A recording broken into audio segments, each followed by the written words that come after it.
Olá pessoal, tudo bem? Professor César falando. Estamos aqui para mais uma aulinha de ensino remoto de emergência. Muito bem, paramos por aqui no vídeo anterior. Vamos falar um pouquinho sobre o princípio do método da técnica de absorção atômica. Então vamos lá para a folhinha e a gente já volta aqui para o slide. Vamos lá. Opa! Alalaú. Então vamos lá. Item 2. Princípio do método.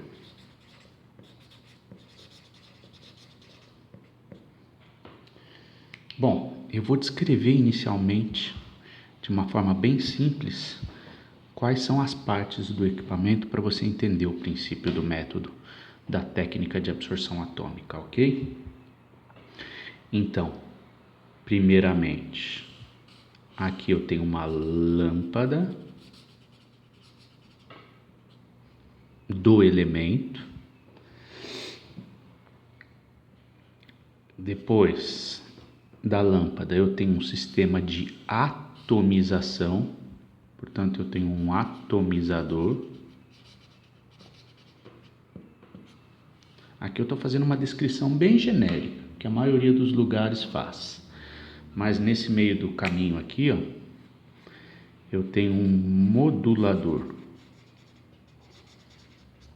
Eu quis fazer o modulador de uma corzinha diferente, porque quando a gente for para o item 5, eu vou explicar o modulador para vocês. Na parte de instrumentação, eu vou explicar só o que está de azulzinho. O modulador eu vou explicar no item 5, ok?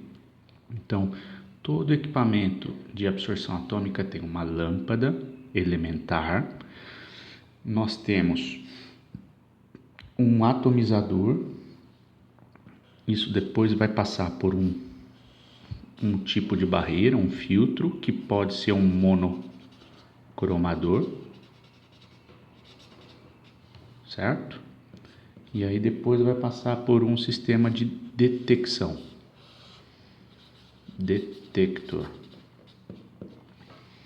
Gente, aqui e aqui o tipo de instrumentação é muito parecido com o VVIS, né? Então, tranquilo, muito parecido. Monocromador, você vai ver, eu vou mostrar para você bem rapidamente, é igualzinho o tipo de funcionamento que nós temos no VVIS, o detector também, tá? Já aqui, o sistema de atomização, nós temos equipamentos de dois tipos. Nós temos dois tipos de atomizadores. Atomizadores por chama e atomizadores do tipo forno de grafite. É o tipo de atomizador que eu tenho no equipamento que me dá o tipo de equipamento. Então nós temos equipamentos de absorção atômica de dois tipos principais. Absorção atômica por chama e absorção atômica por forno de grafite. Se você trabalhar em 100 empresas que têm absorção atômica, que tem pelo menos um dos dois absorções atômicas, em 99% você vai trabalhar com atomizador ou com equipamento que trabalha com chama. Em 1% você vai trabalhar com forno de grafite, tá? Portanto, a gente vai dar enfoque maior nos atomizadores do tipo de chama, tá? Vamos mostrar também o forno de grafite, mas todo o nosso discurso vai ser pautado aqui. Depois no finalzinho a gente mostra como é que é o forninho de grafite e tudo mais. Beleza? Muito bem. Então aqui é igual ao VVIS.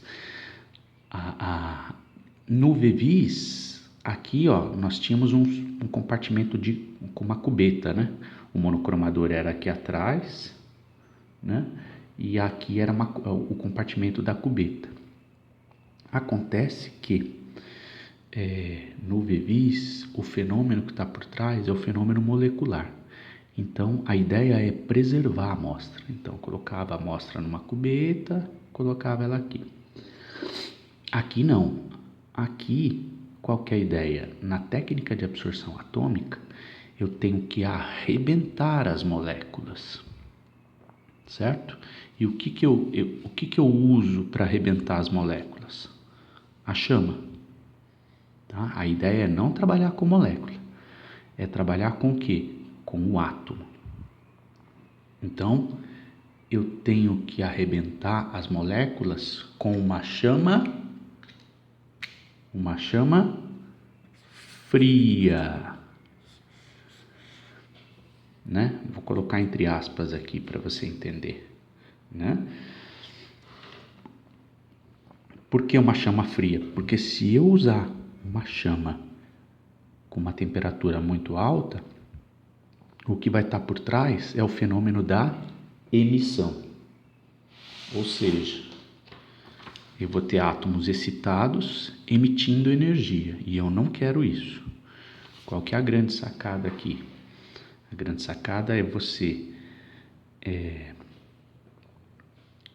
promover, né, a atomização de modo a colocar o meu átomo aqui na frente da lâmpada, o meu átomo no estado fundamental, para que o átomo esteja disposto a absorver radiação eletromagnética e não emitir, ok? Uma outra diferença do VEVIS para a absorção atômica é o tipo de lâmpada. A lâmpada no absorção atômica é a lâmpada do próprio elemento que eu vou fazer a análise. Então aqui é muito curioso, eu vou ter a excitação de modo a fazer com que o átomo do elemento emita a radiação eletromagnética que ele mesmo vai absorver aqui no sistema, vai absorver aqui no atomizador que vai estar sugando a minha amostra. Tudo bem? Então, vamos ver como é que é o sistema aqui na telinha.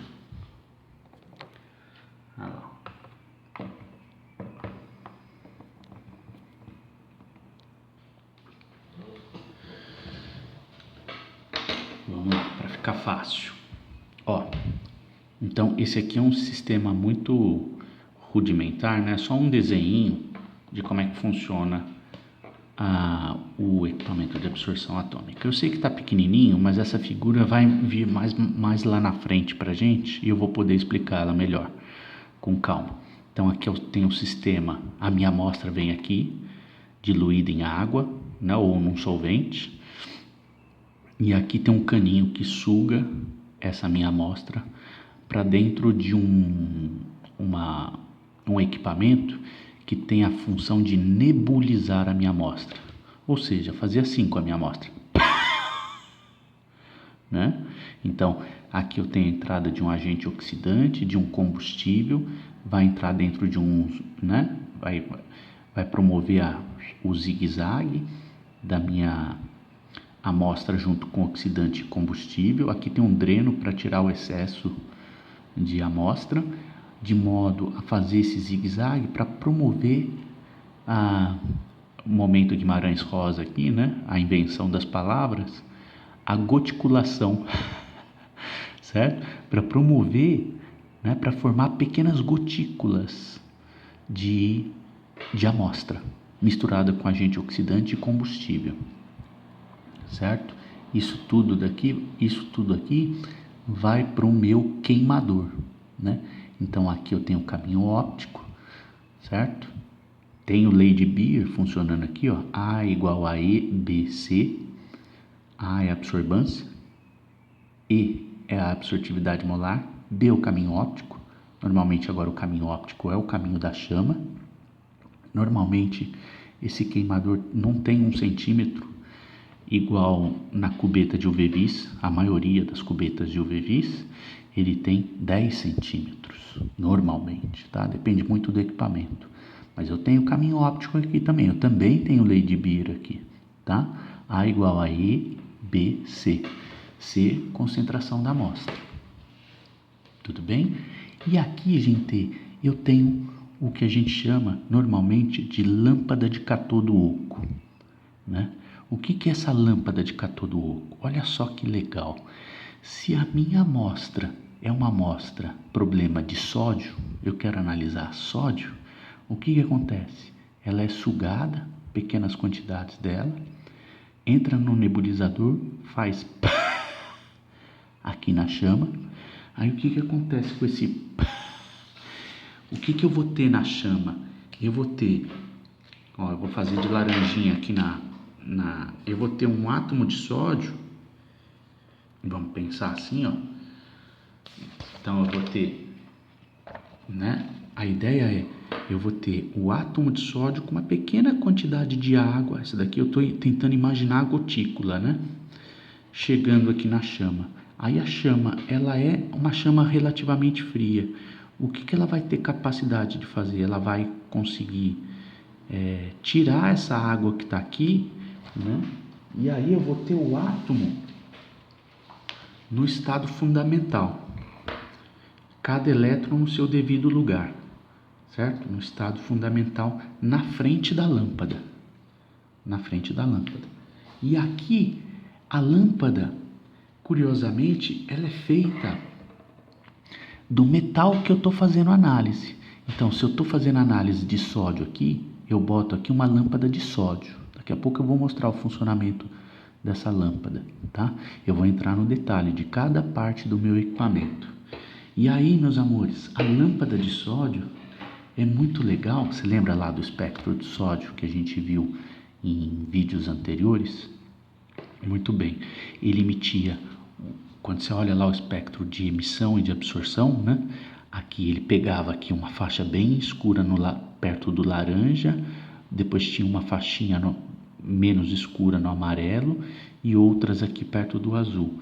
Então, quando eu olho para uma lâmpada de sódio, olha só que legal, ela não emite todos os comprimentos de onda no espectro eletromagnético. Ela só vai emitir o laranja, o amarelo e alguns tons de azul, né? que fazem parte, né? Cada um desse comprimento de onda é fruto de um processo de relaxamento de um elétron dentro do sódio, né? Portanto, gente, é muito legal isso aqui, porque me traz seletividade para o meu método, né? Olha só. Quem que vai absorver esse tom de laranja aqui, ó, que a gente viu lá atrás, que era de 589 nanômetros. Portanto, o comprimento de onda aqui, ó, 589 nanômetros. Quem que vai absorver? Justamente o sódio. Muito provavelmente não vai ter nenhum outro elemento contaminante na minha amostra que absorva esse comprimento de onda. Então, é muito legal a absorção atômica porque a técnica é bastante seletiva, né? A radiação que está saindo daqui é do próprio elemento que vai absorver aqui. Tudo bem?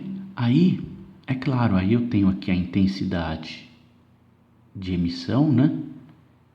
Que chega no monocromador, que faz aquele processo de filtro, né? De separar essas radiações e deixar passar uma por vez até o detector, certo? Bom, vamos ver de uma forma bem simples isso daqui, depois a gente vai entrar no detalhe. Então, primeiramente, nós temos um processo de nebulização, que é a sucção da amostra por um tubo capilar, que a conduz a uma câmara onde ocorre a formação de microgotas da solução. Depois nós temos o processo de vaporização dentro do nebulizador. As microgotas são arrastadas pela mistura que contém gases para a queima da amostra. Esses gases podem ser acetileno A, acetileno óxido de nitrogênio, até o queimador. Nós temos vários tipos de misturas, daqui a pouco a gente vê isso, né? Misturas de oxidante e combustível. Cada uma tem o propósito de atingir um determinado tipo de temperatura. No queimador, evapora-se o solvente e formação de micropartículas sólidas da substância a ser analisada, que pelo calor se convertem em gás. Ainda no queimador, então, aqui ocorre a nebulização e a vaporização, certo? Então, chega microgotículas aqui na chama. Aí no queimador evapora-se o solvente, a chama consegue evaporar o solvente. E há a formação de micropartículas sólidas de substância ceramizadas, né, que são convertidas em gás. Ainda no queimador, ocorre a dissociação da substância em seus átomos no estado fundamental. Então é aqui que ocorre o fenômeno, né? O átomo fica no estado fundamental. No estado fundamental, o átomo que se quer analisar adquire a capacidade de absorver a luz emitida pela lâmpada, né? Então, os elétrons ficam todos posicionados no lugar certinho. Quando ele é bombardeado pela energia exata que ele precisa para saltar para a camada posterior, ele o faz, né? Então absorve parte dessa radiação que está chegando. A quantidade de luz absorvida será proporcional à concentração do elemento na amostra, né? Então essa é a ideia. Então todo mundo entendeu mais ou menos o princípio do método? Daqui a pouco a gente vai no detalhe, naquele esqueminha nosso. Vamos para a definição. A espectroscopia atômica se refere à medição do comprimento de onda ou da intensidade de luz que é emitida ou absorvida por átomos livres, né? Então, vamos lembrar, né? A espectroscopia é uma área da química que tem como objeto de estudo, né, a interface entre a matéria e a radiação eletromagnética, né, e a luz, que é um tipo de radiação eletromagnética. Muito bem, nós temos a espectroscopia atômica de emissão, que não é o que a gente está estudando agora, e nós temos a espectroscopia atômica de absorção, né?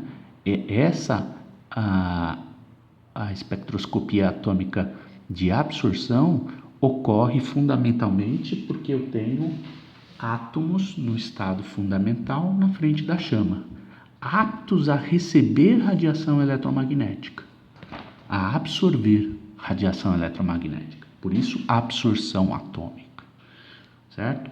O fenômeno que está por trás está relacionado com a chama fria.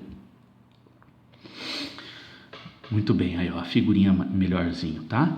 Então, é claro que vai ter vídeo disso daqui, tá? Do funcionamento do equipamento, mostrando ele por dentro, para ficar mais claro para vocês. Mas é basicamente isso. Tem aqui, você prepara a tua amostra, coloca ela aqui debaixo, bota o caninho aqui, ele vai sugando ela, vai jogando ela aqui para dentro. E aí o equipamento vai fazendo a leitura, tá? Beleza? Então agora vamos para o detalhe, né, de cada uma dessas partes. Então vamos para as lâmpadas. Olha lá. A lâmpada mais famosa de absorção atômica é a tal da lâmpada de catodo oco. As lâmpadas de catodo oco são constituídas de um catodo feito de um metal monoelementar ou de uma liga de vários metais multielementar. Quase sempre a gente usa monoelementar, tá? A lâmpada de multielementar não é muito boa não, então é a monoelementar que é tranquilo. O interior da lâmpada contém argônio ou neônio em baixa pressão. Olha lá. Então eu trouxe aqui uma lâmpada de catodo oco para você ver. Aqui você tem um catodo, ele chama catodo oco porque ele é oco mesmo. Você olha ele por aqui, ó, você vai ver que ele é oquinho aqui, ó, no catodo, tá? Essa daqui é uma lâmpada monoelementar de chumbo, olha aqui, ó. Olha lá, não sei se está dando para ver o elemento, acho que dá, né? Ó, PB. Portanto, esse catodo aqui, ele é feito de chumbo. Eu tenho o catodo e o anodo. Aqui, ó, eu tenho uma janelinha de quartzo. Por que quartzo? Para não absorver radiação eletromagnética, para garantir que a radiação que sai daqui passe através do quartzo e chegue até a minha amostra, tá? Perceba que está saindo um rainho aqui, né, ó? Um laser.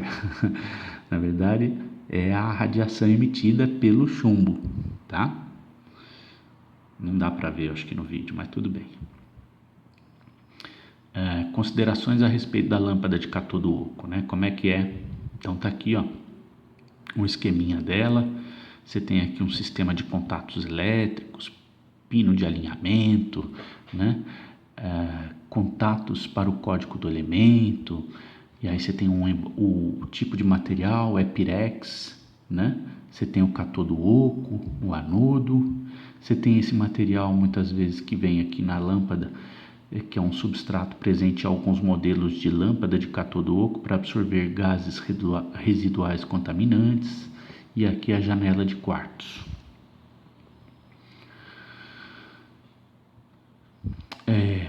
Então, como é que é o funcionamento dessa lâmpada, né? Quando uma DDP entre 150 e 500 volts é aplicada entre o anodo e o cátodo, o gás no interior é ionizado e os íons positivos são acelerados na direção do cátodo. Os íons atingem o cátodo com energia suficiente para remover átomos do metal da superfície.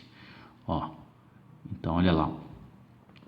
Ó, aqui a gente está dando zoom no que está ocorrendo aqui, tá? Então, quando uma DDP muito alta é aplicada entre o anodo e o cátodo, ó, né? Anodo e o cátodo, o gás no interior aqui, que pode ser o argônio, tá? Ó, o argônio aqui, ele é ionizado. E aí os íons positivos são acelerados na direção do cátodo. Ó, ele vem aqui e arrebenta aqui, ó, bate forte aqui. Nesse processo de bater forte no cátodo, átomos do metal são arremessados, são catapultados para fora, né? E aí, o que acontece? Os átomos removidos do cátodo em fase gasosa, né, eles ficam no estado gasoso, são excitados por colisões com os íons de alta energia. Então, emitem fótons quando retornam ao seu estado fundamental. Olha lá. Então, agora, o íon de argônio bate no metal, né, fornecendo energia para ele. E aí, o que acontece? O metal no estado gasoso, que antes estava no estado fundamental, né, ele passa para o estado excitado. Então, esse eletrãozinho salta para cá, esse daqui salta para cá, esse daqui salta para cá, aí esse daqui emite uma radiação, esse aqui emite outra, esse aqui emite outra, e aí o que você tem, o resultado final é, saindo aqui da lâmpada, os vários raiozinhos do espectro eletromagnético. Então, é assim que ocorre o processo de excitação do metal aqui. Então é muito legal porque esses raiozinhos, normalmente, quem vai absorver cada um deles é o átomo de sódio aqui na minha amostra, tá? Então é um método que traz bastante seletividade para a minha técnica de análise. Claro que existem interferentes espectrais, existem. Pode existir algum elemento que absorve esse aqui? Pode. Né? Daqui a pouco a gente fala sobre interferências espectrais. Pode existir elemento que pega esse aqui? Pode, tá? Por isso que a gente tem que olhar na literatura. Muito bem, vamos lá. Essa radiação emitida tem a mesma frequência que é absorvida pelos átomos do analito na fase gasosa, na chama ou no forno. O propósito do monocromador posicionado após a chama ou forno é selecionar uma linha emitida pela lâmpada. Então é o monocromador que vai deixar passar a raia principal. O que é a raia principal? Lembra quando a gente viu os espectros de absorção e emissão lá nos primeiros vídeos? Muito bem. Tinha aquela faixinha que tinha a maior absorção ou a maior emissão, que era mais forte, né? Essa é que vai me dar a maior sensibilidade do método. Portanto, é essa que eu vou mandar o meu monocromador deixar passar. Todas as outras eu filtro, eu seguro. Essa daí eu deixo ele passar, né? Então, para o sódio, que a gente viu lá, que todas as outras são boas, mas essa daqui é a melhor, é a que vai me trazer maior sensibilidade. Então o meu monocromador que está aqui, ó, que está aqui depois da minha amostra, né, ele vai filtrar todas e vai deixar passar só essa, certo? Muito bem. E aí nós temos outros tipos de lâmpada, mas não há necessidade. Você entendeu a lâmpada de cátodo oco, tá bom demais, tá? Tem outras. Ó, e vem sempre o símbolozinho, né, ó, do elemento químico, zinco, mercúrio, tá? E aí é legal, ó, essa lâmpada aqui vem o símbolozinho do elemento químico, eu não sei se está dando para ver. E vem também aqui as raias principais, ó. Essa daqui 307,6 nanômetros, deve ter mais para cá, ó, tá? Então falamos da lâmpada, ó. Então o nebulizador, eu não vou ficar entrando muito em detalhe dessas coisas, né?